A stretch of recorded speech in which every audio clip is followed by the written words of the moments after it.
What is preventive maintenance?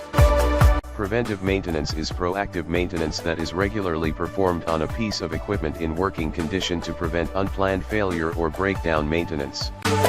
Preventive maintenance is triggered for an asset based on time or usage.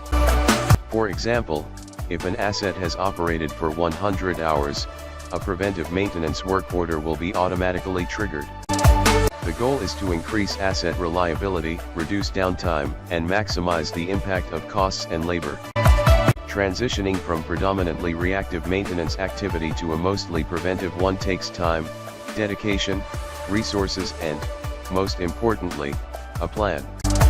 Achieving a successful preventive maintenance program means creating a preventive maintenance schedule and sticking to it.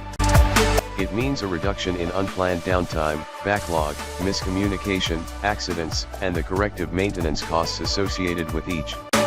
At the end of the day, preventive maintenance will help you conquer inefficiency and improve your maintenance program from top to bottom.